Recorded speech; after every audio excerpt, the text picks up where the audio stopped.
Ponemos de terapias en una sola píldora o terapias duales, ¿ya? Pero eso es gracias a todo lo que conocemos, y el principio fundamental de esa optimización es mantener la supresión viral sin poner en peligro las futuras terapias que le podemos ofrecer a estos pacientes. Y la simplificación consiste básicamente en cambiar un régimen terapéutico por otro más sencillo que mantenga, digamos, dicha supresión. Múltiples factores pueden impulsar la optimización o la simplificación del régimen de tratamiento, pero es de vital importancia conocer los antecedentes de ese paciente, saber qué terapia ha tenido, cuáles han sido los eventos adversos, cuál ha sido la tolerancia, cuál ha sido su historia virológica, si tiene test de resistencia, porque eso es lo que nos va a permitir poder definir el cambio de terapia. Y actualmente ya existen múltiples estudios con calidad adecuada para demostrar la eficacia, han demostrado la eficacia de estas estrategias de simplificación y de optimización de la terapia antirretroviral. ¿Cuáles son las razones que tomamos en cuenta a la hora de simplificar o de optimizar una terapia antirretroviral? Bueno, simplificar el régimen le va a permitir reducir la carga de tabletas que toma diariamente, la carga de píldoras que toma el paciente y la frecuencia de dosis. Aumenta la tolerabilidad o disminuir la toxicidad a corto y a mediano plazo, evitando usar múltiples drogas, simplificándolas por menos cantidad, prevenir o mitigar interacciones medicamentosas que pudieran interactuar. Ya escuchamos en la charla del módulo anterior que estos pacientes son pacientes crónicos con enfermedades que necesitan otros medicamentos, no solo la terapia inyectable. Eliminar restricciones con los alimentos y en el caso que me atañe es cambiar a un régimen de larga acción inyectable por conveniencia para aliviar la fatiga de píldora, los posibles estigmas asociados a la toma de tabletas diariamente al sentirse enfermo con esta enfermedad del VIH. La terapia con cabotegravir ripivirina intramuscular permite la conveniencia en reducir la frecuencia de dosis, nos permite esta simplificación, puede mejorar la calidad de vida porque en individuos con fatiga de píldoras, con muy larga evolución de enfermedad, ya están cansados de tomar medicamentos, problemas de confidencialidad del diagnóstico, a tener que portar los medicamentos para poderlos tomar diariamente, y el estigma asociado a sentirse enfermo en tener que tomar una tableta diariamente, sentirse enfermo, sentirse que tienen que tomar el medicamento. Cabotegravir ripivirina está aprobado para su uso en pacientes mayores de 12 años con supresión virológica de al menos 3 meses, en terapia estable antirretroviral, sin falla de historia de tratamiento y sin demostración de que tenga resistencia, ya sea sospechada o demostrada a los componentes, a cabotegravir ripivirina. Y está aprobado en Europa, en los Estados Unidos y en Australia para el tratamiento de pacientes adultos, como les dije, virológicamente suprimidos. Los estudios, los ensayos clínicos fase 3, fase 3B ya han demostrado suficientemente que no hay inferioridad cuando esos pacientes virológicamente suprimidos los cambiamos a terapia inyectable para continuar su terapia antirretroviral. Tiene bajas tasas de fracaso virológico, alrededor del 1%, en estudios de hasta 152 semanas de seguimiento. Es bien tolerado con pocos eventos adversos y perfiles de seguridad comparables a la TAR oral. Y cuando hablamos de preferencia de la terapia, más del 90% de los pacientes que cambian a cabotegravir ripivirina inyectable siguen prefiriendo estar en terapia inyectable con esquemas bien conocidos de terapia oral.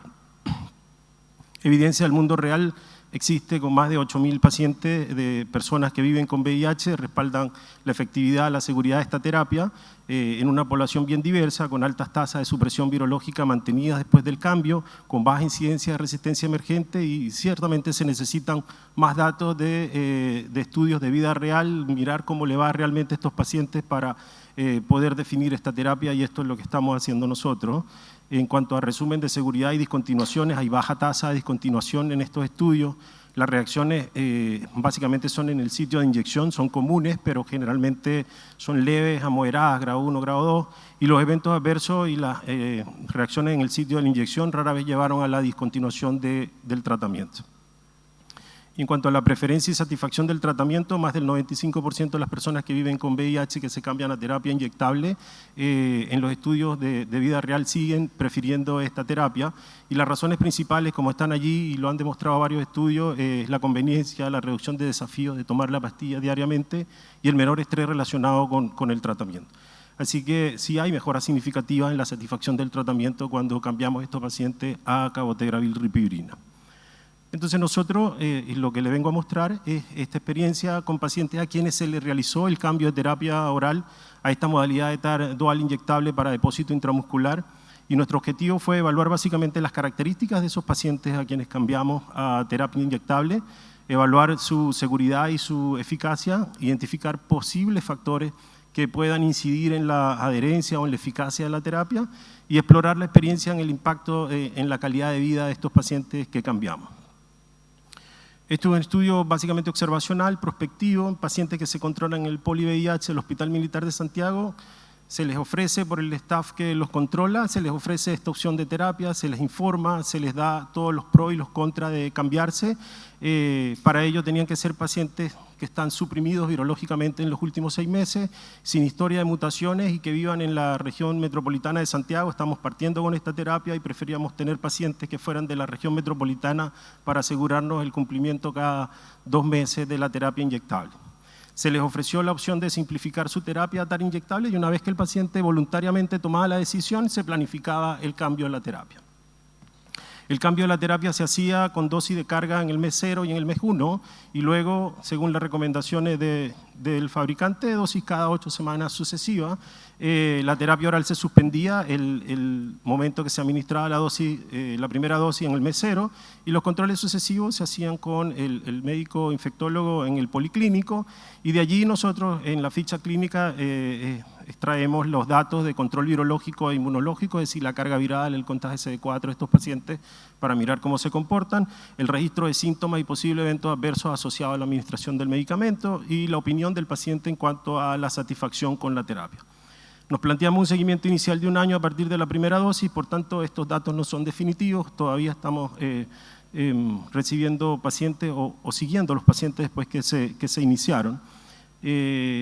En cuanto a qué hemos encontrado o qué tenemos en nuestra cohorte, se incluyeron los pacientes que, como dije, se decidieron voluntariamente cambiar a la terapia. La primera dosis se administró en febrero del 2024 y el último registro para esta presentación la hicimos en marzo del 2025.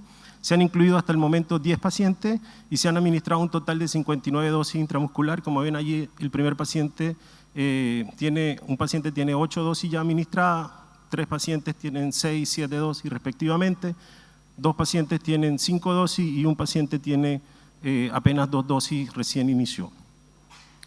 Tenemos una franca prevalencia de pacientes masculinos, 9 pacientes masculinos, una paciente femenina. El rango de edad es bastante mayor, son 55 años de promedio, más o menos 10 años, 5 de ellos son mayores de 60 años de nuestros pacientes y tienen una alta carga de comorbilidad. 2 pacientes son con un índice de masa corporal mayor de 30, es decir, obesidad, tienen hipertensión 3 de ellos, dislipidemia 6 y un paciente diabético.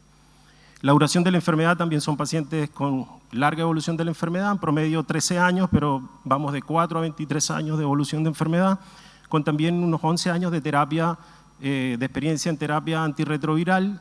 2 de ellos han recibido un esquema único desde su diagnóstico hasta el momento que lo cambiamos a terapia inyectable. 8 pacientes han recibido múltiples esquemas de terapia por tolerancia o por otras causas. Todos los pacientes estaban basados en inhibidor de la integrasa antes del cambio. Ya 5 pacientes de ellos habían sido simplificados a terapia dual. 5 pacientes se mantenían en triterapia. Ningún paciente se registra en su ficha falla virológica y 3 de ellos, por cambios en la terapia, tenemos disposición de genotipificación. En ninguno de estos estudios hay hallazgos de resistencia a la rilpivirina o a inhibidores de la integrasa. El primer paciente, como les dije, se incluyó en febrero de 2024 y este ha recibido 8 dosis hasta el momento. El último paciente ha recibido apenas 2 dosis hasta marzo de 2025, por tanto seguimos registrando estos pacientes. En todas las dosis se ha registrado dolor en el sitio de la inyección y la duración habitual de este dolor ha sido de 1 a 2 días. Un solo paciente registró con su primera dosis un dolor que le duró 1 semana, 7 días. Y el dolor ha sido caracterizado como leve a moderado con duración de 1 día en el 83% de las veces que se han inyectado estos pacientes. 4 pacientes de los 10 han reportado síntomas distintos a dolor. Un paciente reportó induración en el sitio de la inyección, un paciente dijo que pasó todo el día con somnolencia, un paciente reportó cefalea y otro paciente mialgias generalizadas con la administración del medicamento. Aparte de estos 4 síntomas distintos al dolor, no hemos registrado ningún otro síntoma. Como bien les dije en la lámina anterior, en el 80% de los casos de las dosis administradas, el dolor ha durado menos de 24 horas, entre 24 a 48 horas, y un solo paciente que tuvo dolor más de 48 horas. Y como ven en la gráfica de su derecha, el dolor ha sido moderado e intenso en las primeras dosis y luego ha predominado la intensidad leve el día que se inyectan, obviamente, y no han reportado dolor moderado después de la 5ª dosis. En cuanto a la respuesta virológica, bueno, todos estos pacientes están suprimidos virológicamente al momento del cambio de la terapia, se les controló por lo menos una carga viral, se les ha controlado una carga viral al tercer mes de tratamiento, y un solo paciente presentó carga viral de 28 copias, por decir, igual el límite de detección de este estudio era 20 copias, 28 copias, y este paciente se le repitió posterior la carga viral y se demostró estar indetectable. Todos los pacientes se mantienen por debajo del límite de detección. Recientemente hacemos la carga viral en el mismo hospital militar y el límite de detección de la carga viral en el hospital militar es 50 copias. Entonces, estos pacientes, por su previsión, pueden hacerse la carga viral afuera y el límite de detección es 20 y se demostró uno solo, incluso con 28 copias nada más.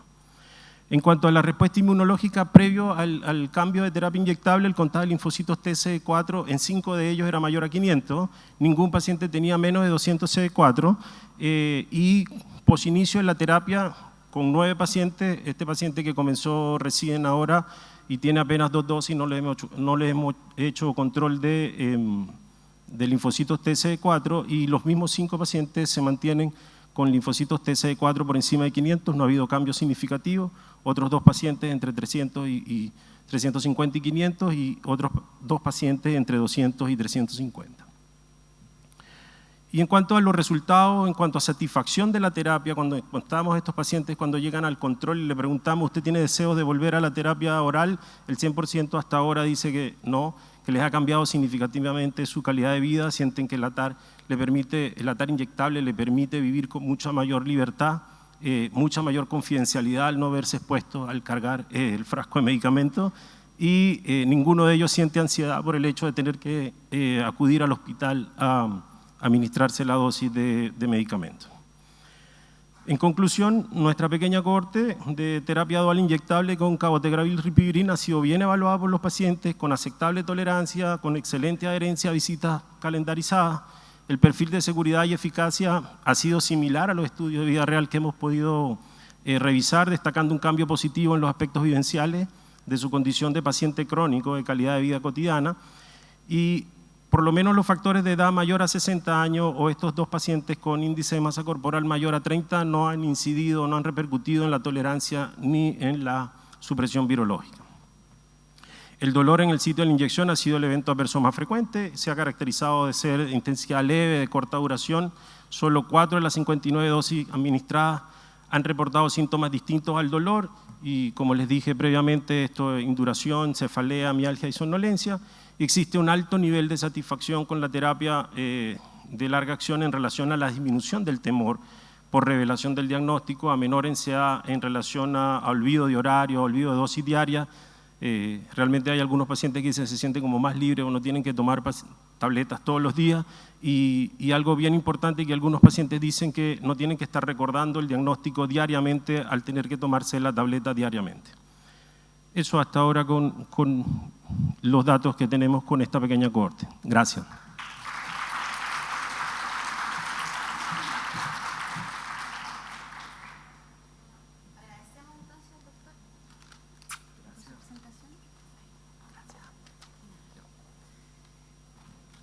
Vamos a continuar con el doctor Felipe Quilodrán, que él es becado de Infectología de la Universidad de Chile.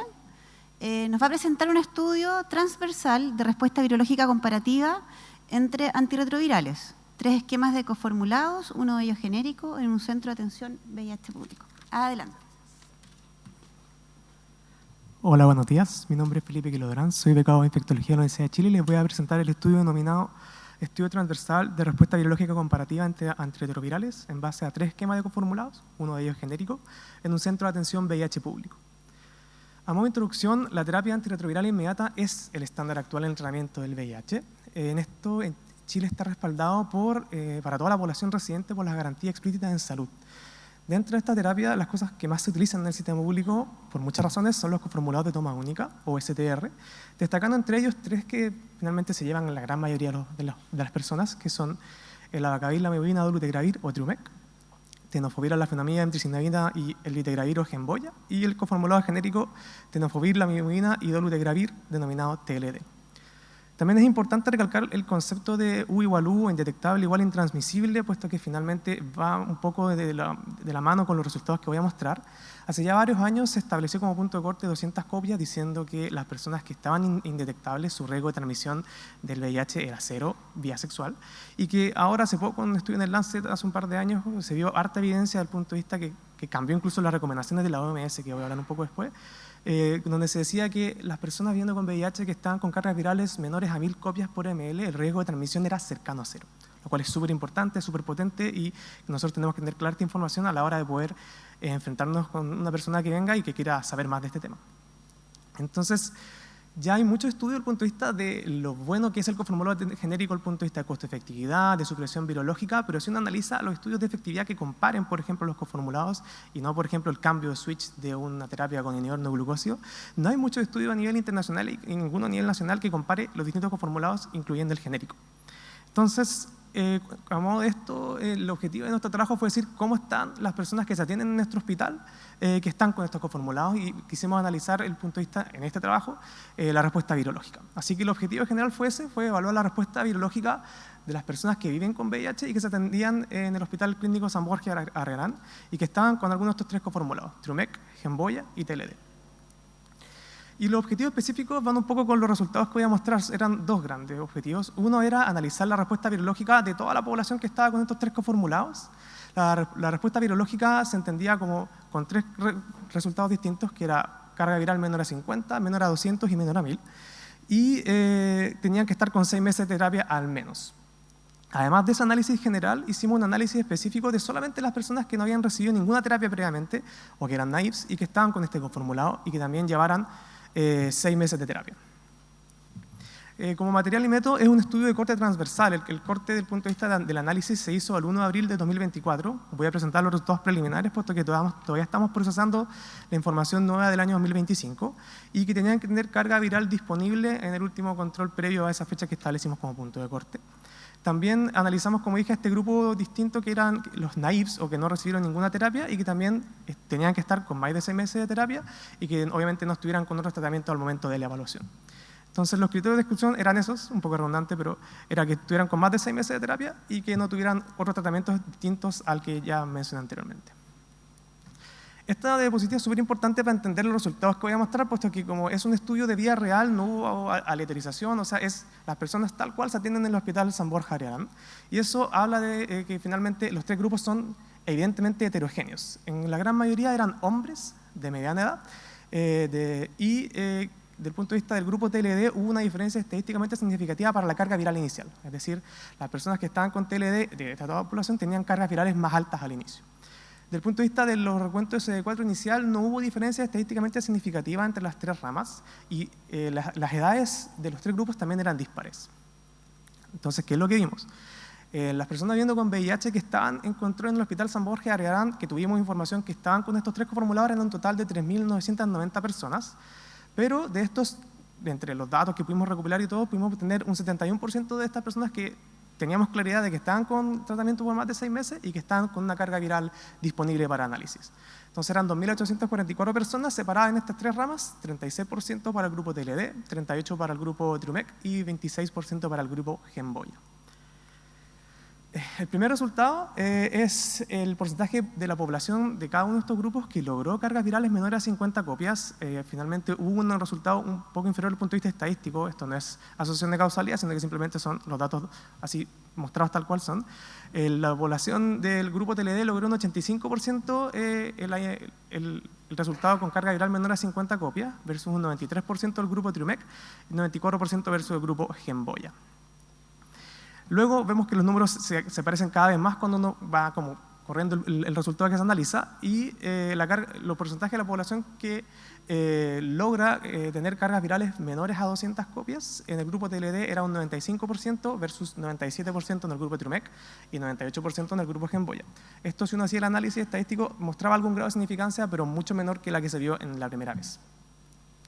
Y si uno analizaba el tercer punto de corte, ya los valores en verdad como que son casi iguales, pero igual si uno hacía el análisis, había una diferencia donde el TLD tenía un resultado un poco inferior desde el punto de vista, logrando un 96% versus un 98% del grupo TRUMEC y un 98% del grupo Genboya para lograr la carga viral a 1000 copias. Entonces, chuta, esto se ve como bien alarmante, pero uno tiene que empezar a separar estas cosas y quisimos por eso hacer el segundo análisis de aquellos que no recibían terapias, y lo que vimos es que pudimos obtener datos de 700 personas que estaban con estas terapias y que no habían recibido ninguna otra previamente.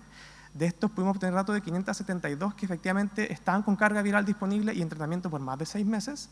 Y separadas de esta forma, un 29% del grupo TLD, 34% del grupo, perdón, sí, 29 TLD, 34 de TRUMEC y 37 Genboya.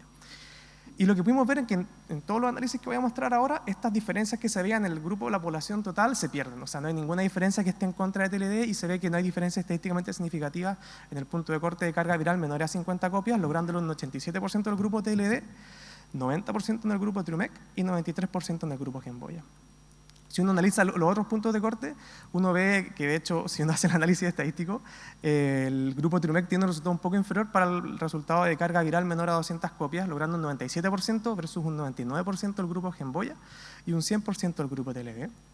Y para el punto de corte de carga viral menor a 1000 copias, la verdad, lo mismo. No hay diferencias estadísticamente significativas. El TRUMEC logra el 98% de la población bajo 1000 copias, 99% para el grupo Genboya y 100% para el grupo TLD.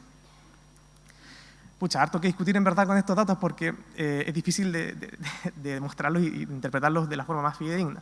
Pero lo primero es saber que este tipo de estudio es un estudio de corte transversal. O sea, finalmente acá no se establece causalidad, sino que solamente se ve al punto de la evaluación cómo están los resultados. Entonces eso hace que hay hartas cosas que no se consideraron para la hora de interpretar estos resultados, como por ejemplo las personas que habían estado en abandono previamente, las personas que habían cambiado de terapia o grupos que simplemente no fueron incluidos en el análisis porque no estaban, como los que se trasladaron o los que fallecieron. También es importante que tampoco mostré la respuesta inmunológica, puesto que, como dije, igual son resultados preliminares que queremos ir limpiando y mostrando cada vez de forma más clara.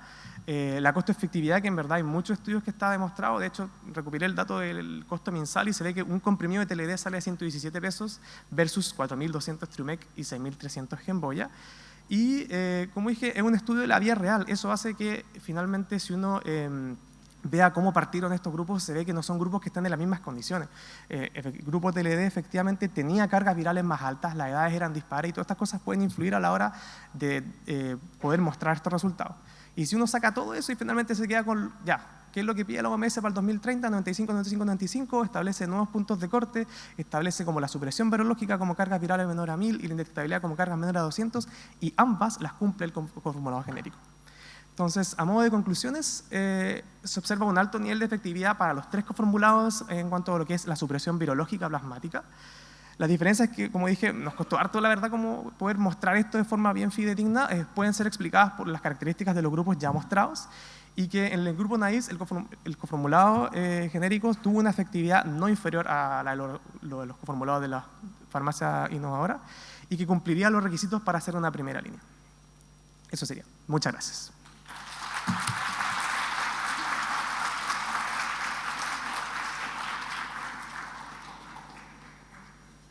Agradecemos al doctor Lográn, también con un presente. Muchas gracias. A continuación, vamos a presentar al doctor Sebastián Sangüesa. Él es becado de Inmunología de la Universidad de Chile y nos va a presentar su estudio sobre Point of Care en VIH, estrategia diagnóstica en Chile. Adelante. Hacia abajo y el puntero. Ya, perfecto.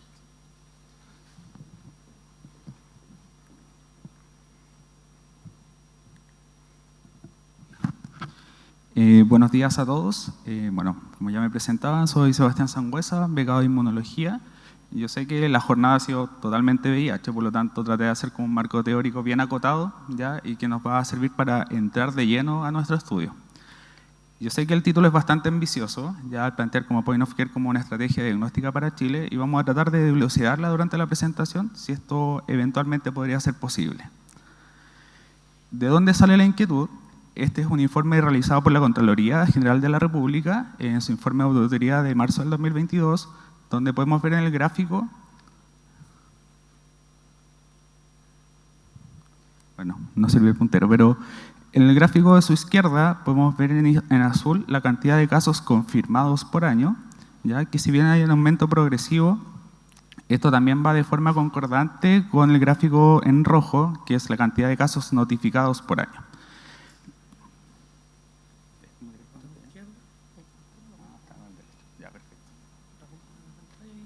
Ya, gracias. De este gráfico estamos hablando. Si bien podemos ver que existe un aumento progresivo de casos confirmados y notificados, todavía se genera este delta entre los pacientes que están confirmados, pero que no han sido notificados. Y esto nos da un total acumulado al año 2020 de 15.800 casos confirmados no notificados. Esto basándonos en nuestro algoritmo diagnóstico actual del ISP, que es el que viene a su derecha. Entonces aquí es donde entra el sistema de Point of Care, que es este sistema de prueba en el fondo en el punto de atención y que en general la estrategia que se busca en pacientes como VIH que sea un sistema Point of Care combinado, que muestre detección de VIH cualitativa y al mismo tiempo el fondo una carga viral cuantitativa para poder el fondo evaluar la replicación viral, asociado al recuento de linfocitos CD4. ¿Qué es lo que muestra la evidencia respecto a esto? A través de distintos metaanálisis, que el sistema de Point of Care aumenta la tasa de diagnóstico, genera entrega de resultados mucho más rápidos y llevándolo a un sistema más bien clínico, nos permite un abordaje más bien integral del paciente en una sola visita, ¿ya? Esto generando ajustes terapéuticos de forma inmediata, determinando necesidad de profilaxis, por ejemplo, frente a infecciones oportunistas y mejorando la adherencia y la continuidad del cuidado. Todo esto acarrea, ¿cierto?, la reducción de costos, tanto ya sea por hospitalizaciones de este paciente, así como el sistema de implementación de la toma de muestra de este paciente. Llevándolo a nuestro hospital, el Hospital Clínico de la Universidad de Chile, el sistema de Point of Care con el que contamos son dos sistemas, uno que es el analizador MPIMA para el fondo de detección de carga viral y de detección cualitativa de VIH, que es el que ven en el centro de su imagen, Y este analizador nos permite establecer dos pruebas diagnósticas o disponibles. El primero es la detección del VIH 1 y 2, y que simplemente en 58 minutos y a través de 25 microlitros de sangre total nos permitiría detectar el fondo de forma cualitativa el VIH. Y por otro lado, la carga viral, ya que en menos de 70 minutos también nos podría establecer en el fondo la replicación viral. La limitante que tiene es que su corte inferior es de 800 copias por ml, ¿ya? Ahora, lo que se reporta es que en cuanto a sensibilidad presenta un 95,1% y una especificidad del 99,4%. En la derecha, bueno, no se aprecia totalmente, pero se entrega, este es el formato de entrega de resultados, y abajo en el fondo es un poco los valores de corte, con un valor inferior de 800 copias y superior de 1.000.000. El otro sistema con el que se cuenta es en el analizador PIMA, que es de recuento de CD4, y que también en 20 minutos nos podría entregar información del recuento de CD4 de nuestro paciente, también con una sensibilidad bastante alta, 94-96%, y una especificidad cercana al 100%. Este es el formato de toma de muestra, que puede ser a través de sangre digital o más bien venosa, y que en 20 minutos nos entrega el resultado de recuento CD4.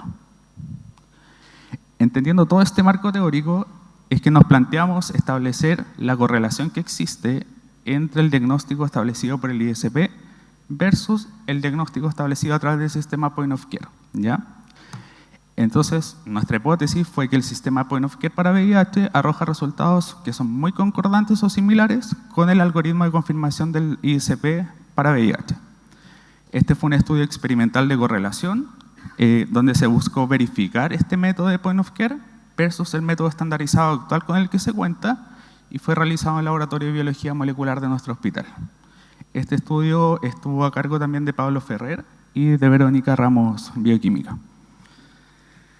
La primera etapa del estudio, el objetivo que se planteó fue correlacionar la carga viral en personas viviendo con VIH que estaban en tratamiento con terapia antirretroviral, estableciendo en el fondo, a través de una muestra de plasma congelado, en el laboratorio de biología molecular, el ensayo a través de carga viral estandarizada que se realiza actualmente, que es a través del sistema COVAS 4800, versus, de forma simultánea, a través del sistema Point of Care, ¿ya? Y de forma concomitante también se evaluó el recuento de CD4 a través de nuestro sistema actual estandarizado, que a través de citometría de flujo, versus el sistema Point of Care. Por lo tanto, las variables a analizar fueron carga viral, recuento de CD4. En cuanto a los criterios de inclusión, para carga viral, que es lo que ven en la parte inferior de su pantalla, en general lo que se planteó es que fueran pacientes VIH notificados por el ISP, mayores o igual a 18 años y que tuvieran carga viral detectable, por lo menos el 40% de ellos, y que fuera mayor a 1000 copias. ¿Ya? Y para el recuento de CD4 se estableció que fueran pacientes también VIH, mayores o igual a 18 años. ¿Cuál fue la población que se obtuvo? Para carga viral fueron 77 pacientes y para el recuento de CD4 fueron 146. ¿Cuál fue el resultado en cuanto a carga viral? En general se estableció un sistema de regresión lineal y para evitar sesgo también se realizó el gráfico de Bland-Altman y finalmente estas 77 muestras mostraron que hubo una correlación importante a través de un índice de Pearson que muestra que hay una concordancia entre ambas muestras, ¿ya? Si bien el sistema Point of Care tiende a subestimar ligeramente la carga viral, se vio que el promedio era más o menos de 0,317 logaritmos de copias de ml y que era significativamente, no relevante significativamente, ¿ya? Por lo tanto, nos permitió establecer que en esta corte de pacientes había relevancia clínica al establecer la carga viral por el sistema de Point of Care. Por lo tanto, podría ser un sistema válido para determinar carga viral en estos tipos de pacientes. En cuanto al recuento de CD4, fue bastante similar el tipo de análisis que se realizó. A través de este sistema de correlación también se evaluó que presentaban un índice de Pearson de 0,93, que daba una concordancia alta, y también se vio que se subestimaba ligeramente a través del sistema Point of Care el recuento de CD4, pero tampoco era estadísticamente significativo. Por lo tanto, no comprometía la interpretación finalmente del estudio. Entonces, ¿qué nos permitía esto? Sí, extrapolar que a través del sistema Point of Care se podría establecer el fondo del recuento de CD4 de manera confiable. La segunda etapa lo que buscó es realizar el estudio más bien cualitativo del VIH, es decir, si había detección o no a través del sistema Point of Care. Y también la caracterización demográfica y epidemiológica de los pacientes, que eso está pendiente del fondo cómo de realizar. Vamos a centrarnos en la primera parte. ¿Qué es lo que se realizó? Esto fue una invitación abierta a través de redes sociales, afiches establecidos en nuestro hospital, buscando población mayor o igual a 18 años que quisiera participar del estudio, previo fondo, antes de tomar la muestra, siendo solicitada la firma un consentimiento informado y se les realizó también una encuesta epidemiológica estandarizada para conocer en el fondo algunos parámetros demográficos y sociales de estos pacientes. La metodología es que si este paciente daba reactivo, pasaba a nuestra primera etapa de Point of Care, que era la detección de carga viral y recuento CD4. En este caso, la variable que se utilizó o que se midió fue más bien el resultado cualitativo de infección, es decir, era reactivo o no reactivo, y los criterios de inclusión fue justamente los que les mencionaba, que fueran mayores o iguales a 18 años y que quisieran participar en fondo firmando consentimiento informado. La corte de pacientes que se estableció en este momento fueron 131 pacientes. Sin embargo, para darle un poco más de validez a nuestro estudio, dentro de estos 131 pacientes, 13 pacientes eran pacientes recientemente confirmados por el ISP de VIH que no habían empezado terapia antirretroviral. Por lo tanto, fueron pesquisados de forma inmediata al momento de la entrega del resultado. ¿Qué es lo que se encontró? Finalmente se validó que estos 13 pacientes fueron confirmados a través del sistema Point of Care, no encontrando otros casos reactivos dentro del grupo, y a través de un análisis a través de MedCalc, que fue un software estadístico, pudimos establecer que hay un 100% de sensibilidad y especificidad y un valor predictivo positivo y negativo cercano a 1. ¿Ya? Por lo tanto, habría también una concordancia perfecta entre el sistema ya establecido versus el fondo a través del sistema Point of Care. ¿Cuáles fueron las conclusiones de nuestro estudio? Y que quizás es la diapositiva más relevante y que resume toda la presentación. Es, en primer lugar, que el sistema Point of Care nos permitiría hacer un diagnóstico integral del paciente en una sola visita. Ya vimos que en el fondo, haciendo un estudio cualitativo del VIH, así como un estudio cuantitativo en cuanto a su carga viral, asociado al recuento CD4, todo esto podríamos establecerlo en menos de 1 hora de la consulta del paciente.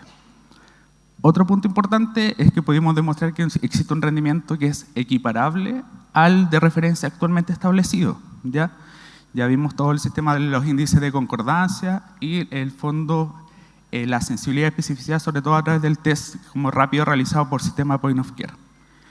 Ahora, ¿qué es lo relevante llevándolo a la parte más clínica?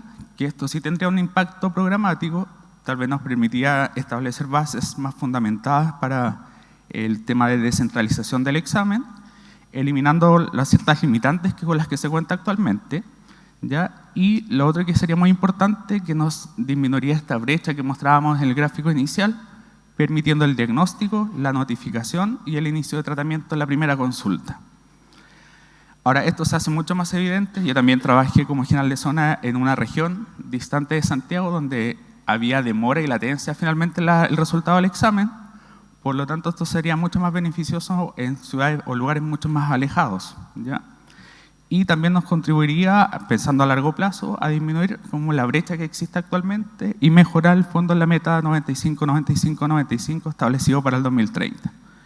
Y totalmente centrado en el paciente, tendría un beneficio claro para este paciente, porque permitiría al fondo que todo se realice en una primera consulta, evitar la latencia de tener que esperar un examen, ¿ya? Y finalmente también esperar el fondo su hora de control para poder iniciar tratamiento. ¿Qué se plantea a futuro? Y esto igual es un poco ambicioso, pero solamente para que lo tengan presente, que a través de este proceso de descentralización, tal vez plantear un nuevo algoritmo al fondo de confirmación y que nos permita al fondo que todas estas brechas que mostramos al inicio se puedan reducir. Eso, gracias.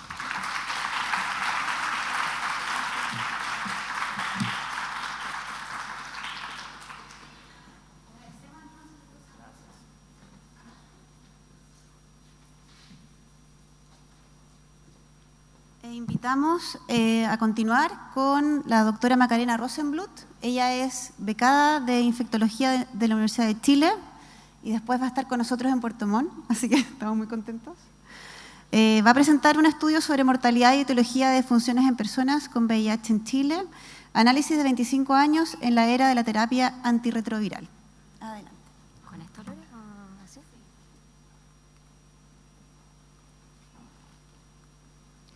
Bueno, buenos días. Mi estudio es sobre mortalidad y etiología de defunciones en personas con VIH en Chile, análisis de 25 años en la era de la terapia antirretroviral. ¿Por qué es importante hacer este estudio? Sabemos que, desde que se diagnosticó el primer caso de VIH el año 1981 hasta el año 2025, según datos de ONU-SIDA, más de 42 millones de personas han perdido la vida por esta enfermedad.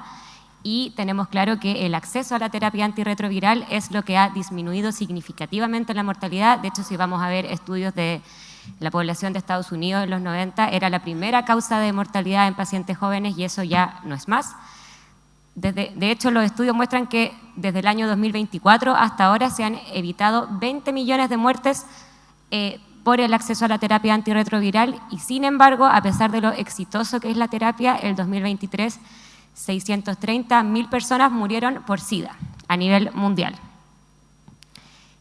Y es verdad que siempre que hacemos policlínico de VIH le decimos a los pacientes, tómense esta pastillita y usted va a tener una vida exactamente igual a la de una persona sin VIH, pero eso no es exactamente verdad, porque sabemos que la expectativa de vida de las personas que viven con VIH es aproximadamente en países desarrollados menor 5 años menos que la población general en promedio en países desarrollados en pacientes que mantienen carga viral indetectable. ¿Y por qué es esto? Porque estos pacientes ahora están falleciendo por causas no asociadas a SIDA, tienen un aumento de riesgo de cáncer, ¿verdad?, por el tema de que tienen inflamación crónica. Hay un aumento de riesgo de cardiopatía coronaria, como vimos en las presentaciones de las mañanas, que se ha estimado que es el doble. Además, hay un aumento de coinfección con virus de hepatitis B y C que lleva a que tengan más cirrosis, más muerte. también hay más consumo de alcohol que lleva también a daño hepático crónico y además es muy importante el tema de que hay más depresión y como sabemos, al menos en Latinoamérica, esta epidemia se concentra en los hombres que si bien tienen menos intentos de suicidio, son intentos de suicidio que son más letales. Entonces hay mucho suicidio. Entonces los estudios internacionales, como les contaba, han mostrado que en la actualidad la etiología de mortalidad más prevalente en estos pacientes es el cáncer y la cardiopatía coronaria, pero no sabemos lo que está pasando en Chile. No existen estudios en Chile que analicen las causas de mortalidad en pacientes que viven con VIH. Entonces, ¿qué pasa en Chile, verdad? Sabemos, según datos de ONU-SIDA, que el 2024 hay 91.000 personas que viven con VIH. El primer caso de un paciente fallecido fue registrado en 1984 y los datos que tenemos del MinSal son hasta el 2021. 12.796 pacientes fallecidos por SIDA, probablemente son muchos más, esto es lo que hay registro. Eso da una mortalidad de 2,5 por cada 100.000 habitantes. En el 2021 fueron 485 pacientes que fallecieron por esta enfermedad, con una relación mujer a hombre de 5, o sea, hombre a mujer de 5:1. Pero no sabemos de qué se mueren. Como datos de mortalidad de SIDA, eso es lo que tenemos, y datos de mortalidad en VIH, lo único que está que encontré, este estudio que se hizo también en la Fundación Ariarán, donde yo me estoy formando, es un análisis que analizó los pacientes desde el año 90 hasta el año 2015 y fue publicado en la revista Médica de Chile el 2018 y separó a los pacientes como en la etapa pre-TARP, con una droga, con 2 drogas, con 3 drogas y vio cómo era la mortalidad, se abandonaban, etc. Y podemos ver, no funciona el puntero, pero no importa, podemos ver que en el 1990, en 1991, los pacientes cuando fueron analizados en el 2015 tenían como un 70% de mortalidad y obviamente mientras más tarde era el diagnóstico, menos morían. ¿Ahí funciona? Ahí, ya. Entonces, es importante en este estudio que contó con 5.050 pacientes, los muertos fueron un 22% y el 81% de estos pacientes murió antes del 2003, en el fondo antes del acceso a la terapia. Entonces, la letalidad de esta enfermedad antes del 2003 era de un 49%, pero este estudio nos mostró de qué morían. Entonces, esa es la idea de hacer este nuevo estudio, ¿verdad? Es un estudio observacional, descriptivo, y los datos de las defunciones fueron registrados en el proyecto CasaNet, que funciona en la Fundación Ariarán. El objetivo primario es evaluar la mortalidad y la etiología de las defunciones en personas que viven con VIH, que se atienden en un hospital público en los últimos 25 años. Y los objetivos secundarios es comparar la mortalidad en la era pre-TARP universal, ¿verdad?, desde que se implementó la terapia Energés, y post-TARP, y ver cuándo se produjeron más muertes relacionadas a eventos definitorios de SIDA, y también comparar las muertes en diferentes grupos, en hombres, en mujeres, en extranjeros, ver las causas más prevalentes de muerte como cáncer, no definitorio de SIDA, infarto, y ver cómo se comportan estas causas a través del tiempo. Entonces, primero vamos a ver, esta es nuestra descripción, ¿verdad?, de la población de los fallecidos. El total de pacientes ingresados en la cohorte es 7.747 y los fallecidos son 621. Vemos que las mujeres del total de grupos son un 11% versus un 86% los hombres, que es cómo se comporta la pandemia en Chile. Y vemos aquí, vemos que las mujeres fallecen un poquito más, un 14% versus un 11%. No sabemos todavía si estos datos son estadísticamente significativos, porque la verdad esta tabla me la conseguí el miércoles de la tarde, así que, pero es algo que tenemos que ir a analizar. La población transgénero es el 1% y no hay como una diferencia con los fallecidos. Fallecen en promedio los pacientes a los 47 años y el total de edad de la población de la cohorte es de 43 años. Acá hay un dato interesante ir a mirar, ¿verdad? La nacionalidad de los pacientes total en la cohorte es de 68% son chilenos versus un 31% son extranjeros, y los fallecidos, el porcentaje de extranjeros es mucho menor. Y uno podría pensar que este dato está así porque sabemos que los extranjeros ingresaron más ahora en estos últimos años, donde hay acceso a terapia antirretroviral universal, y por eso el porcentaje de extranjeros fallecidos es menor. Con respecto a los CD4, lo que tenemos es el último CD4 registrado, que es de 495 en total de la población y 273 en los fallecidos. Y ahora esto es lo que quería que fuéramos a mirar, ¿verdad? Tenemos 629 muertos, entonces la letalidad de la cohorte es de un 8,11%. Y en esta primera tabla están los muertos por enfermedades relacionadas a SIDA, que los separé en 3 grupos. Los que tienen infecciones definitorias de SIDA, cáncer definitorio de SIDA y síndrome de emaciación, como causa de defunción. Entonces vemos que lo primero que hay que ir a mirar es que sabemos que el Pneumocystis jirovecii es la enfermedad con la que debutan la mayoría de nuestros pacientes que están en etapa C3, pero aquí vemos que como etiología de defunción solo está presente en un 1,59% de los pacientes. ¿Por qué es eso? Vamos a ver después que hay muchos pacientes que están clasificados que murieron por neumonía, entonces probablemente el porcentaje de infecciones definitorias por SIDA es un poco mayor. Otro dato relevante aquí es la tuberculosis. Vemos que un 5,25% de los pacientes de la cohorte murieron de tuberculosis, que también es una enfermedad que tiene tratamiento, que es gratis, etcétera, y sabemos que se comporta de manera más letal en la población que vive con VIH. Con respecto a los cánceres definitorios de SIDA, acá un 10% de los pacientes murieron de eso, siendo el más letal, o sea, más mortal en el fondo el linfoma no Hodgkin. Y un 8,4% murieron de síndrome de emaciación como etiología de defunción. Acá en esta segunda tabla vemos las muertes no definitorias de SIDA, ¿verdad? Y las separé en cáncer, muertes violentas, eventos cardiovasculares, infecciones no asociadas a SIDA, otras causas de muerte y desconocidas. Porque en un 5% de los casos no se pudo precisar la causa de muerte, salía paro cardiorrespiratorio o no definida. Entonces, los cánceres, un 12,4% de los pacientes fallecieron de cáncer y acá el más prevalente era el cáncer de pulmón, que es lo mismo que pasa en la población general en Chile. Importante igual acá ir a mirar que los cánceres son los mismos que se presentan en la población general, salvo el cáncer anal, que obviamente es más prevalente en esta población. Con respecto a las muertes violentas, este dato es muy triste y muy impactante, ¿verdad? Un 6,67% de los pacientes murieron de muertes violentas y un 5% de suicidio. Si pensamos la tasa de suicidio en Chile el año 2024 fue 10 por cada 100.000 habitantes, que es como un 0,1%, y acá en nuestra cohorte es de 5%. Entonces es un dato muy importante que tener en cuenta.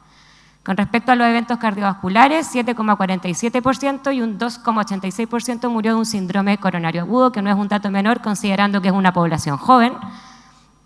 Y acá lo que les decía antes, 26% de los pacientes murieron de infecciones no asociadas a SIDA, siendo lo lejos más prevalente neumonía, pero puede que haya algunas neumonias por pneumocystis incluidas en este grupo.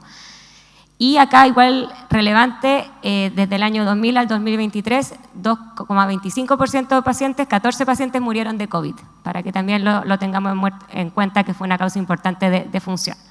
Con respecto a las otras causas de muerte, 10% de los pacientes entran en este grupo y acá lo más prevalente es la cirrosis hepática, como dijimos antes, hay aumento de coinfección con virus de hepatitis B y C y también aumento del consumo de alcohol y de hígado graso, como vimos en las presentaciones de la mañana. Entonces acá en este gráfico bien sencillo, ¿verdad? Se ve claramente el objetivo secundario del trabajo, que es ver la mortalidad por enfermedades marcadoras de SIDA en la era pre-TARP y post-TARP, y vemos que obviamente en la era pre-TARP la mortalidad por enfermedades marcadoras de SIDA era mayor, un 59% versus un 28%, aunque los pacientes incluidos del año 2000 al 2025 eran bastante menos. Y la idea para más adelante es hacer una regresión de Cox y ver, como les dije antes, cómo se comportan todos los grupos. Fui a sacarle como una foto en el fondo a ver qué está pasando ahora, qué está pasando este año, o sea, el 2024, que como recordemos, los datos son hasta septiembre del 2024. Entonces, estos de enero a septiembre, 21 muertos por SIDA, solo 2 muertos por, 21 muertos por VIH, perdón, 2 muertos por SIDA, 1 por Kaposi y 1 por TBC. Pero miren el grupo de muertos no SIDA, son la mayoría de los pacientes y hay 3 pacientes de 21 que se suicidaron. Entonces esto parece que va aún peor desde que terminamos la pandemia, porque sabemos que las patologías de salud mental están aún más descontroladas. 6 pacientes murieron de neumonía, 4 de infarto, 4 de cáncer y hay 1 que ahí no está determinado. Entonces, como conclusión, ¿verdad? Sabemos que este estudio fue hecho en una era en que siempre hubo acceso a terapia antirretroviral, si bien había biterapia el 2000, después del 2005 se ingresó la terapia al GES y ya desde el 2016 usamos en Chile la estrategia Test and Treat. Entonces sabemos que los pacientes ingresan antes a terapia, tienen menos reservorios, están menos inflamados y probablemente eso les disminuye el riesgo de cáncer y muerte. Pero sin embargo, a pesar de que siempre ha habido terapia, un 31,8% de los pacientes fallecieron por enfermedades asociadas a SIDA. Y sabemos que eso se trata disminuyendo el estigma, disminuyendo el abandono, ¿verdad? Buscando a los pacientes antes de que estén en etapa SIDA, pero a pesar de todos los esfuerzos no lo estamos logrando todavía. Y con respecto a las muertes no SIDA, que son la mayoría, que es lo mismo que hemos visto en los estudios de otros países, son muy importantes las infecciones, ¿verdad? Las neoplasias, los eventos cardiovasculares, y a mí particularmente lo que más me llamó la atención fue la importante tasa de suicidios que hay en esta población. Entonces, esto es un desafío emergente, ¿verdad?, para el manejo integral de estos pacientes. ¿Qué cosas podríamos hacer nosotros que hacemos policlínico de VIH todos los días, ¿verdad?, como para, ahora que en el fondo conocemos un poco como la epidemiología nacional, quizá uno podría implementar un screening más exhaustivo de neoplasia a los pacientes que tienen este radio CD4, CD8 menor a 1 o menor a 0,5, que sabemos que tienen más reservorio, más inflamación. Podríamos, en vez de hacer lo que hacemos ahora, que generalmente estamos como colapsados como atención de salud y solo pedimos la colonoscopía cuando el paciente tiene rectorragia y baja de peso, ir a pedírsela como más como medicina preventiva, ¿verdad? O ir a pedir el escáner de tórax a los pacientes que fuman, como en el fondo buscar activamente la neoplasia, sobre todo en estos pacientes que tienen este radio invertido, que se ha visto que tienen más neoplasia. Calcularle el riesgo cardiovascular a los pacientes, ¿verdad? Ya sabemos por el estudio REPRIV que casi todos los pacientes tienen indicación de atorvastatina, pero quizás calculárselo, indicarle educación física, incorporar kinesiólogos en los equipos en distintas medidas. Muy importante el trabajo en conjunto con equipos de salud mental, tener psicólogos en los equipos, ojalá tener psiquiatras, porque sabemos que es una causa de mortalidad muy prevalente en este grupo. Y obviamente vimos que el 26% de los pacientes mueren por infecciones no asociadas a SIDA, entonces recordar las vacunas que tenemos a nuestra disposición. Eso.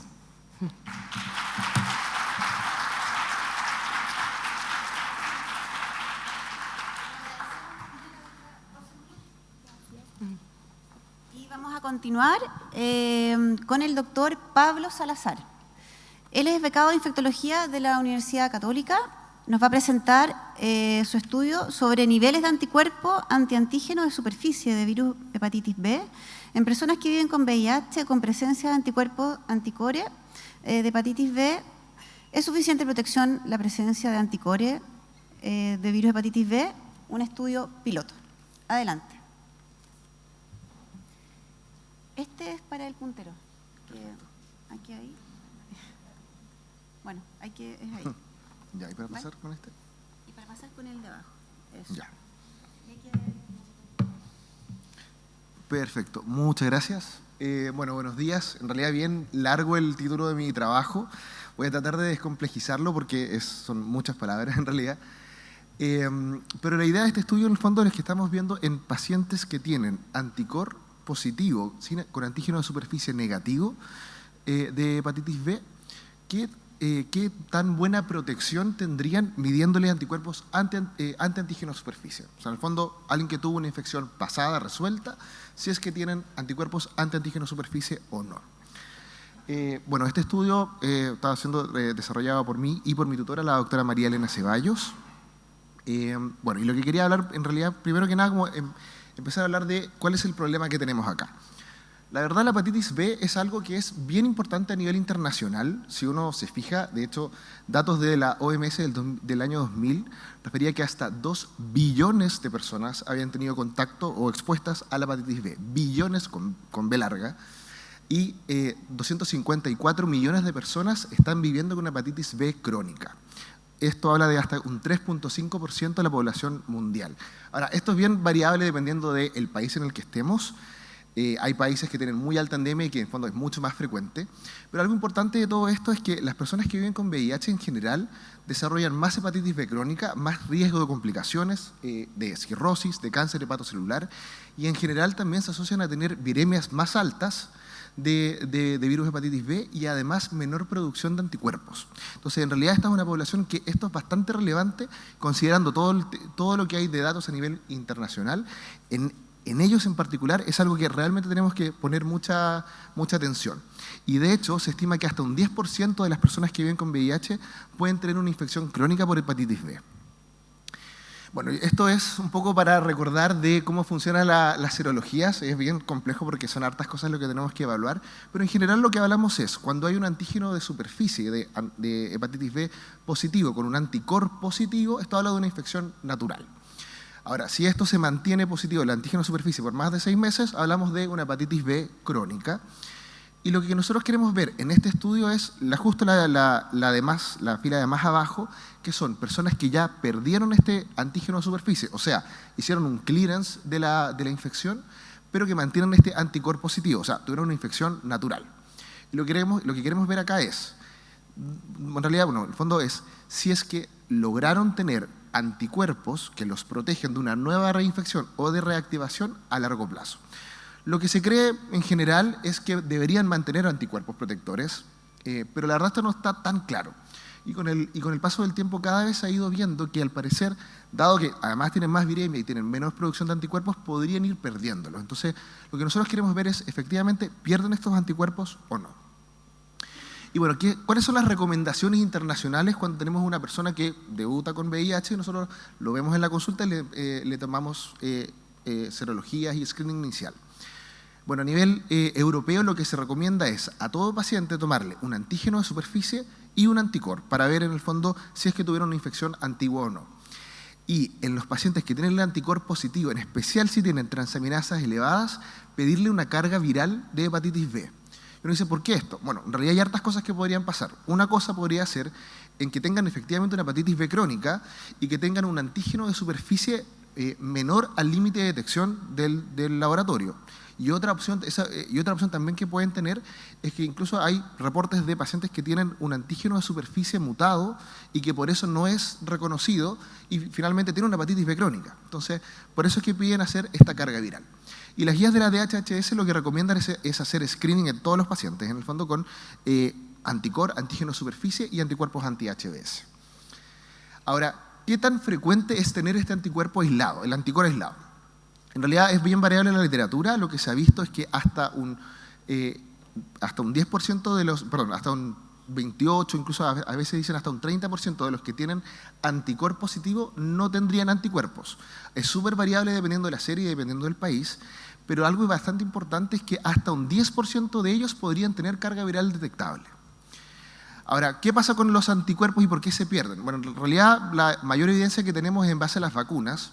Y lo que se ha visto es que las personas que viven con VIH en general tienen mayor pérdida de la protección del anti-HBs, pero no se sabe muy bien, y hay algunos, de hecho, datos medios discordantes de qué cosas promueven que se pierda esta protección. ¿Ya? Y los estudios, ¿qué es lo que muestran? Es que el mantener anticuerpos más altos de anti-HBs nos protegen de una reactivación. Y incluso, y algo que no sé si han visto en las guías nuevas, pero lo que se recomiendan ahora es incluso tener anticuerpos más de 100.000 unidades internacionales.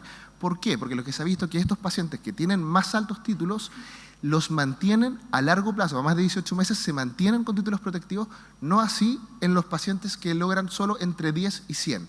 Que de hecho en este estudio por lo menos lo que se reportó, solo el 23% logró mantener esos títulos protectores a los 18 meses. Entonces, ¿qué tenemos? Menos producción de anticuerpos, menos mantención de estos títulos y mayor proporción de este anticuerpo aislado. Ahora, ¿cuál es el problema? ¿Qué es lo que pasa nosotros en nuestras guías que tenemos a nivel nacional? Bueno, tenemos hartas orientaciones técnicas, tenemos una específica para la hepatitis B y otra de la vacunación. En cuanto a hepatitis B, lo que se recomienda en personas que tienen alto riesgo, pedirles antígeno de superficie y un anticuerpo. Yo no sé cuántos de ustedes tienen anticuerpos disponibles en sus hospitales, pero la verdad no está tan extendido. Y estas de las recomendaciones que tenemos a nivel nacional, un poquito más similares a lo que recomiendan en forma internacional. Y en cuanto a la vacunación, La orientación técnica lo que dice es, en personas que son seronegativas se les ofrece la vacuna. Ahora, seronegativas. Si tengo un anticuerpo positivo, ¿lo puedo tomar? ¿Qué es eso? La verdad lo que dice es seronegativas. Entonces, la verdad no está tan claro ahí también esa indicación. ¿Y qué dicen las guías internacionales respecto a la vacuna? Bueno, las guías europeas lo que recomiendan es, en caso de un anticuerpo aislado, no se matriculan tanto con qué es lo que hay que hacer, dicen hay que ver caso a caso, pero si es que no tengo el anticuerpo, vacunarlo, igual sin saber sus antígenos sus anticuerpos antiantígenos de superficie. Y la meta es, dependiendo de cada país, pero ojalá llegar a más de 100. La DHHS es más clara en ese sentido. Y lo que recomiendan es, todo paciente con un anticuerpo aislado, que no tenga anticuerpo antiantígeno de superficie, debería ser vacunado por lo menos con una dosis. Y después medir anticuerpos. Si están sobre 100, nos quedamos tranquilos, sabiendo que eso le va a dar buena protección, pero si es menos de 100, hay que completar las 3 dosis de vacunación, que además son doble dosis. Entonces, bueno, esta es la pregunta de investigación. En el fondo, ¿asegura un anticuerpo positivo aislado niveles de protección por anticuerpos antiantígenos de superficie suficientes en personas que viven con VIH? Y ahí nuestra hipótesis es que esto podría no ser así. Y lo que queremos ver en este estudio, en el fondo, es, uno, ver en pacientes que tienen este anticuerpo, cuántos tienen el anticuerpo antiantígeno de superficie positivo, ver los títulos y ver qué variables se correlacionan con la pérdida o mantención de esto. Bueno, nuestra metodología acá, esto es una cohorte transversal que lo que vamos a hacer es, bueno, ya lo estamos haciendo, en fondo es reclutar pacientes que se atienden en la red UC Christus y de los que tienen el anticuerpo positivo con antígeno de superficie negativo, los enrolamos en este estudio. Y acá hay 2 ramas. Tenemos pacientes que ya se tomaron por su cuenta los anticuerpos y por otro lado tenemos pacientes que no lo han tomado y aquí nosotros concursamos a unos fondos de la universidad que nos adjudicamos y le estamos tomando estos anticuerpos. ¿Ya? Dado que se calculó, considerando la población, que las personas que viven con VIH en Chile y una proporción más o menos de que un 30% podría tener aislado solamente el anticuerpo, se calculó un tamaño muestral de 278 participantes, que por temas de costo en realidad no podemos lograr llegar a ese número, así que se plantea como un estudio piloto para ver más o menos en qué estamos. Bueno, ¿y qué tenemos como criterios de inclusión y exclusión? Como inclusión, pacientes mayores de 18 años con diagnósticos de VIH que se atiendan en la red y con las serologías que ya comentamos. Y de exclusión, cualquier otra comorbilidad o algo que me podría alterar la producción de anticuerpos, o sea, plenectomizado, que tenga tratamientos inmunosupresores, plasmaféresis. Esto ya fue sesionado por el Comité de Ética, fue aprobado, ya iniciamos el estudio y esto se hace en el fondo, se reclutan los pacientes, firman el consentimiento informado y lo empezamos a tabular. Ahora, esto importante son resultados preliminares. Tenemos pocos pacientes, tenemos 13 pacientes ya entre los que se han tomado los exámenes y los que han tenido previamente. Pero hasta ahora, ¿qué es lo que hemos visto? De los pacientes que hemos estudiado, el 100% corresponden a hombres, asignados como hombres al nacer, con comportamiento sexual de homobisexualidad. Importante, un IMC que tienen de 27.1 en promedio. Y hasta ahora no hemos visto pacientes con hepatitis C asociada. Ahora, sobre cómo estuvieron al debut y cómo están al momento de tomarse los anticuerpos, en general lo que tenemos es una media de CD4 al debut de 372 y una carga viral inicial de como un promedio de 282.000 copias.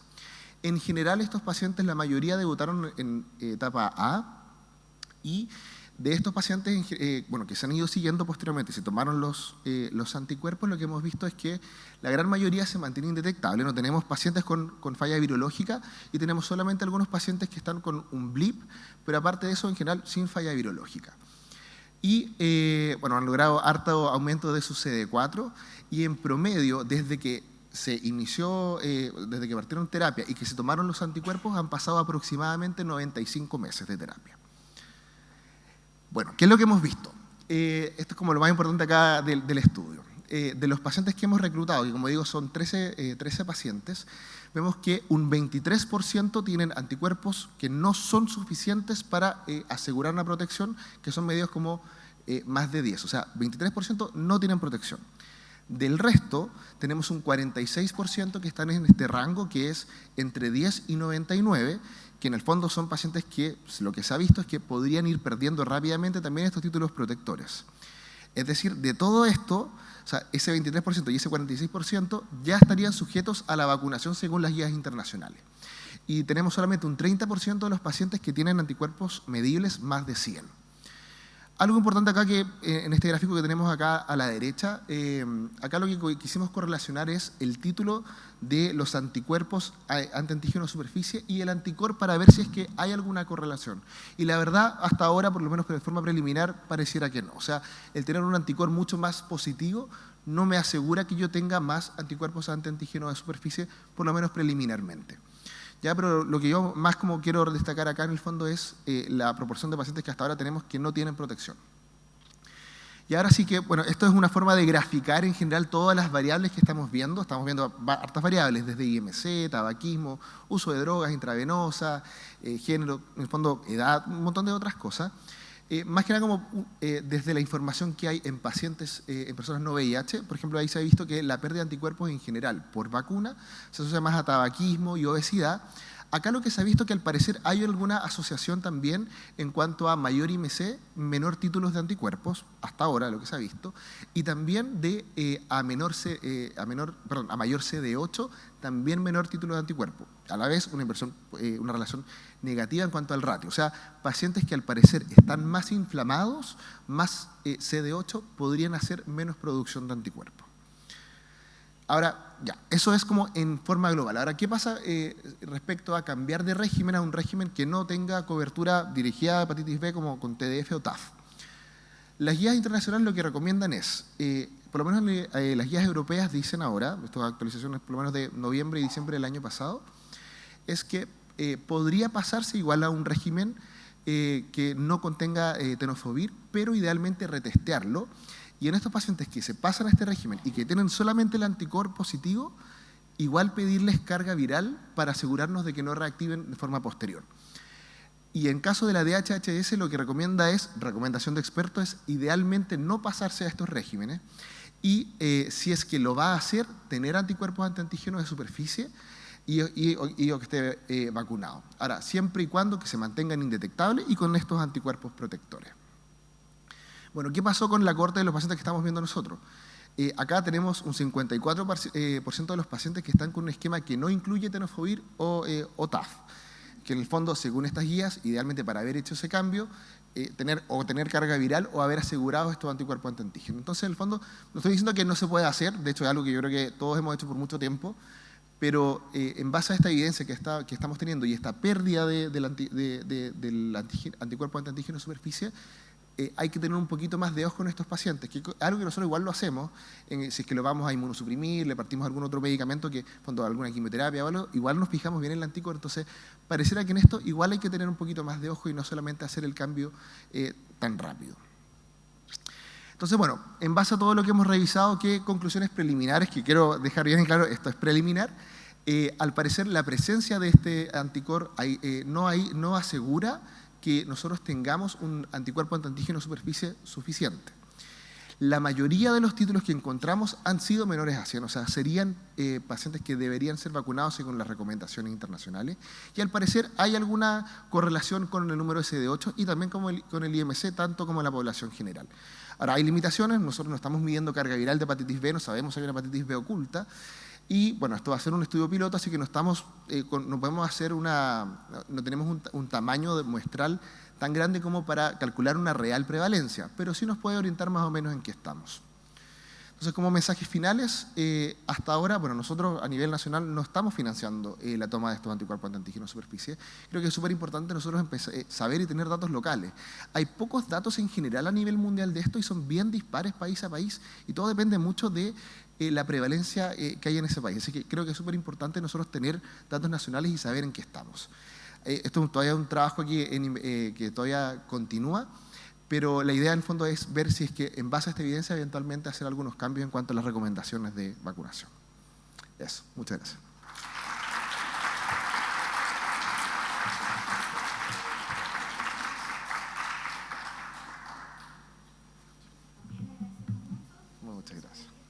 Gracias. Y por último, invitamos a pasar al doctor Rodrigo Sandia. Él es becado de infectología de la Universidad de Santiago y nos va a presentar el estudio de sífilis y PrEP en el Hospital Barros Luco Trudó. Adelante. Para el puntero es este de acá y este para bajar.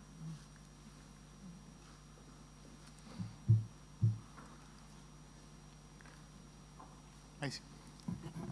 Buenos días. Les voy a presentar algunos datos iniciales que tenemos del programa PrEP del Hospital Barros Luco, que es una línea de investigación que queremos desarrollar durante este año, pero partimos principalmente con la presencia de sífilis en usuarios PrEP de nuestro centro, que nos pareció relevante por algunos motivos que les voy a contar en las próximas diapositivas. Este es un caso clínico que quizá a algunos les puede parecer familiar. Es un hombre de 25 años que consulta para inicio de PrEP, hombre que tiene sexo con hombres, con 3 a 4 parejas sexuales por mes, consume marihuana de forma regular, sin antecedentes de enfermedad de transmisión sexual y que mantuvo un buen control y adherencia a los controles PrEP habituales. Al primer año de haber iniciado su PrEP, en los exámenes de rutina de pesquisa se identifica un BRL en títulos de 1 a 32.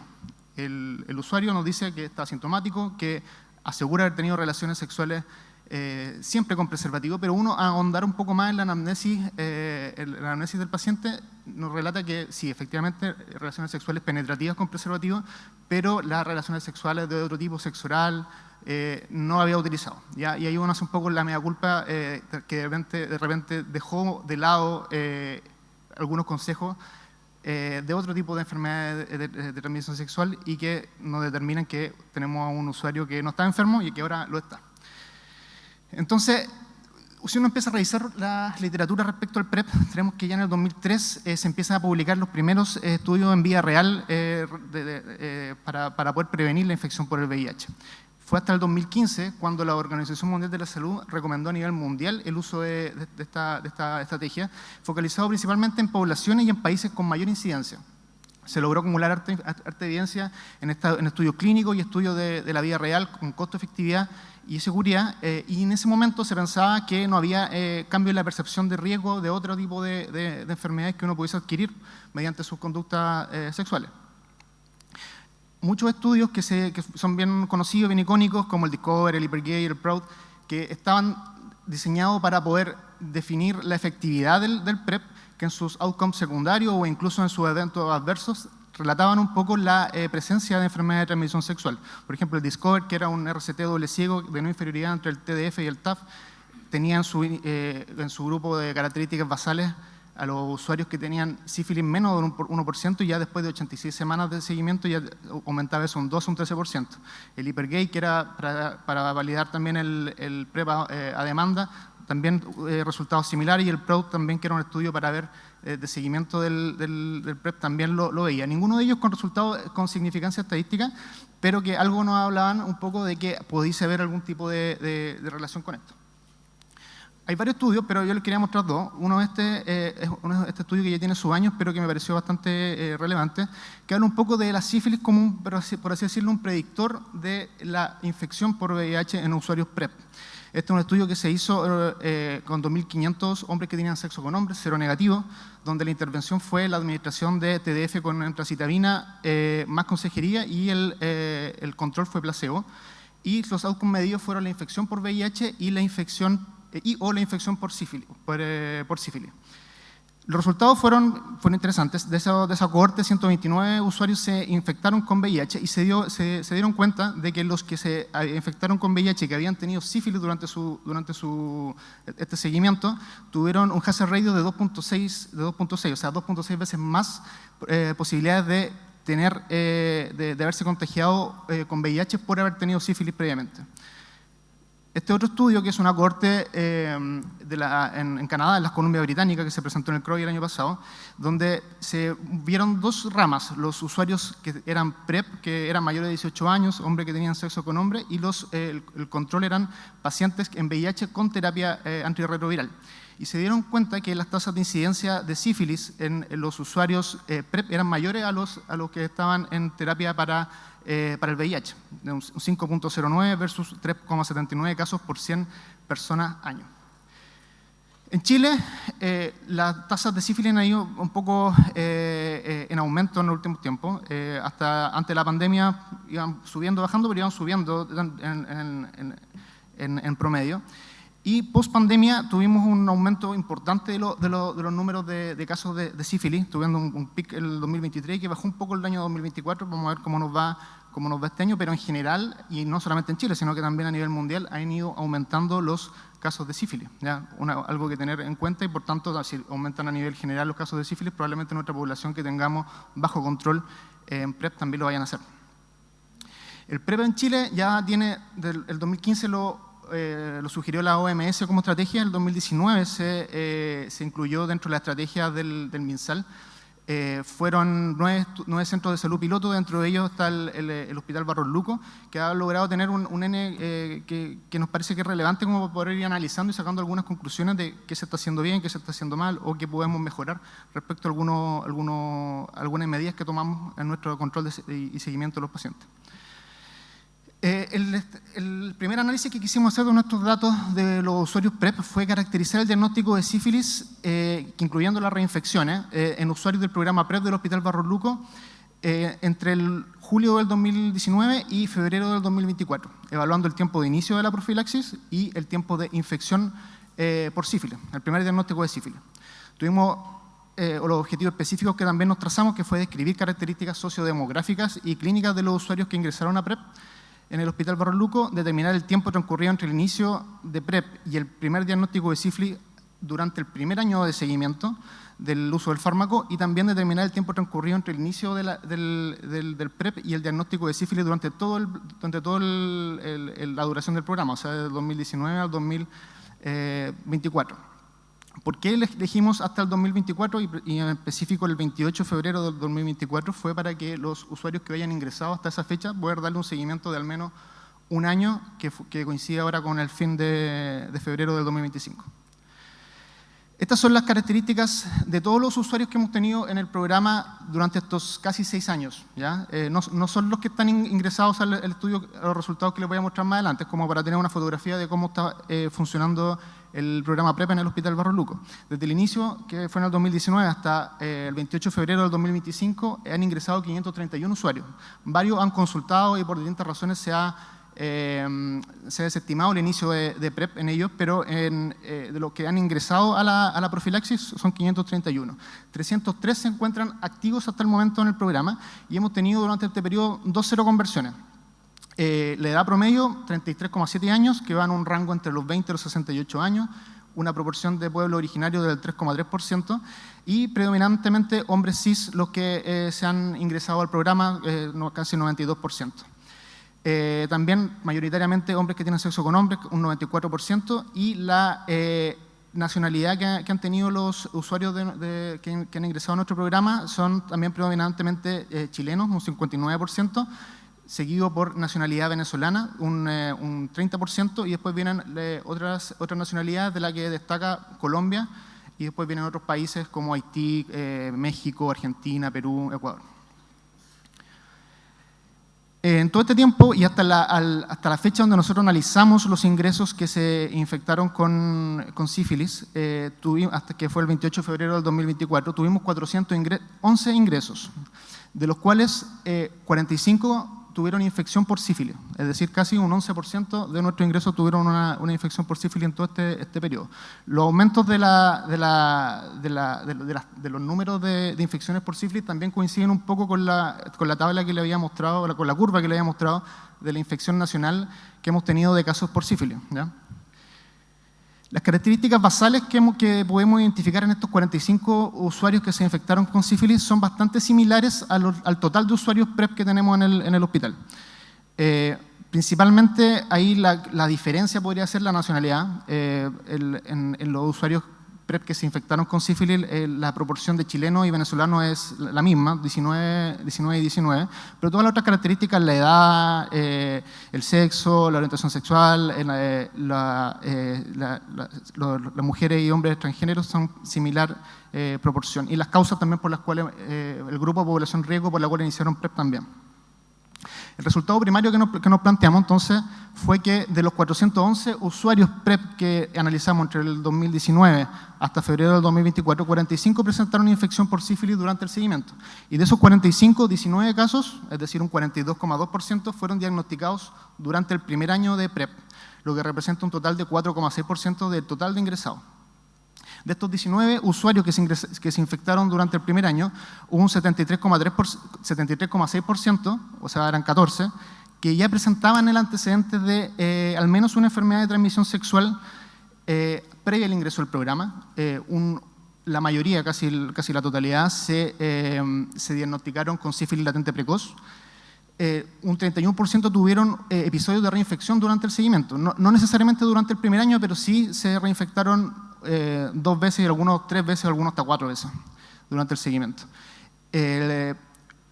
Aparte, 26%, que es un cuarto de los que se infectaron durante el primer año, también tuvieron otra enfermedad de transmisión sexual durante este seguimiento y tuvimos una seroconversión en este grupo de pacientes. El promedio de días que pasó desde que iniciaron la profilaxis hasta que se infectaron fueron 173 días, que equivale más o menos casi a 6 meses, 5,7 meses. Y el rango donde mayormente se concentraron los diagnósticos fueron entre los 80 y los 278 días. El resultado secundario que planteamos, que fue ver de todos los usuarios que se infectaron por sífilis, seguirlo, independiente si lo seguimos 1 año, 2 años, cuánto tiempo transcurrió desde que se infectaron. De ellos, hubo 26 que se infectaron después del primer año de seguimiento, que corresponde más o menos como al 6,3% del total de usuarios PrEP. 62% ya también tenían un antecedente de al menos una enfermedad de transmisión sexual previo al ingreso, que es un poquito menos proporción que en el outcome primario, y también mayoritariamente eran sífilis latente precoz. También hubo un porcentaje importante, un quinto, que tuvieron una reinfección por sífilis, y un cuarto de ellos presentaron una enfermedad de transmisión sexual distinta a la sífilis durante el seguimiento, y también uno presentó una seroconversión. El promedio de días desde que se inició la profilaxis hasta que se diagnosticó la sífilis fueron 495 días, que equivale más o menos como a 16 meses, pero aquí la dispersión fue mucho mayor. Entonces, la mediana en este caso también fue muy cercana a 1 año. La discusión que nosotros nos planteamos y que esperamos que nos sirva como de insumos para poder ir haciendo otros diseños de estudio durante el año, es que tenemos un número importante de usuarios PrEP que se pueden hacer hartas cosas con estos datos. Si bien el Ministerio de Salud no coloca como un estándar de seroconversiones, nos parece que igual un bajo número de seroconversiones para la cantidad de usuarios que hemos tenido, y las seroconversiones que hubo tienen un contexto social bien complejo. Una importante proporción de extranjeros tenemos tanto en control como en los que se infectaron con sífilis.